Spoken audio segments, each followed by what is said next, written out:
Dans cette capsule, nous aborderons le sixième critère d'analyse, soit la notion de classique. Mais qu'est-ce qu'un classique? La question semble simple, mais la réponse est complexe. Pendant longtemps, on a pensé que les classiques pouvaient être l'objet d'un consensus. On pouvait s'entendre sur les grands auteurs, les grands textes à lire.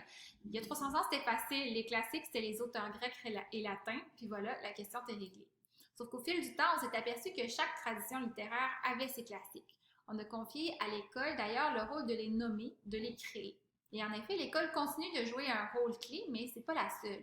Il faut aussi tenir compte des recherches, des critiques, des académies, des salons, de l'entrée dans des formes prestigieuses d'édition ou de publication, des institutions de la vie littéraire, des prix littéraires, pour déterminer si nous nous trouvons face à ce qui semble être une œuvre qui a atteint le seuil de légitimation et de consécration.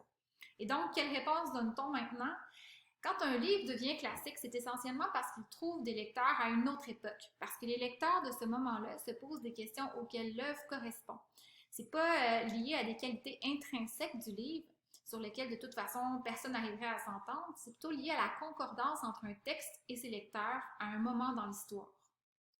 Depuis les années 70, nous sommes en train d'assister à la naissance d'une littérature, ou plutôt des littératures autochtones. Cette naissance ne doit toutefois pas être extraite du contexte duquel elle vient. En effet, c'est un mouvement généralisé qui s'inscrit dans un processus beaucoup plus vaste de développement des communautés autochtones qui multiplient leurs outils pour rejoindre le monde. La littérature est l'un des signes les plus réjouissants d'une prise en main solide, d'une appropriation par les peuples autochtones du Québec de leur destin. Certaines œuvres sont déjà reconnues comme des classiques, comme des ouvrages de référence révolutionnaires qui traverseront les époques.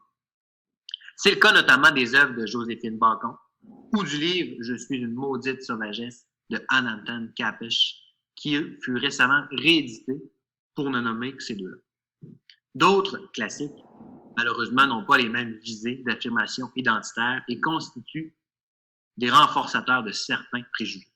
C'est le cas notamment de Hiawatha, le petit Indien, qui est un livre jeunesse emblématique de Disney, également adapté au cinéma. Même si le personnage proposé est attachant et a marqué l'imaginaire, il n'en demeure pas moins qu'il dépeint la réalité et la légende iroquoise de manière caricaturale, avec des caractéristiques et des couards inadéquats. Donc, à ce stade, il convient de se demander si l'œuvre est considérée comme un classique. Si oui, est-ce qu'elle comporte tout de même des préjugés? Dans certains cas, on peut aussi voir des œuvres littéraires être adaptées au cinéma. Si c'est le cas, le film est-il conforme à l'œuvre et implique-t-il la participation de membres des premiers peuples dans sa réalisation? Tout ça sont des questions importantes. À travers ce critère-là, on souhaite surtout déterminer si on a affaire à un classique afin de pouvoir analyser la façon dont on devrait le traiter en fonction de ses visées et ses caractéristiques. L'idée, encore une fois, n'est pas de censurer les classiques qui abordent des éléments culturels sous un point de vue colonial ou de les mettre au bûcher, puisqu'ils peuvent vraiment contribuer à nourrir notre regard critique sur les questions autochtones, c'est-à-dire comme des témoins de l'histoire coloniale, comme contre-exemple pour aborder la question des mythes et des préjugés, ou dans une approche comparative avec des œuvres plus nuancées pour faire la lumière sur les véritables fragments culturels complexes et variés des premiers peuples.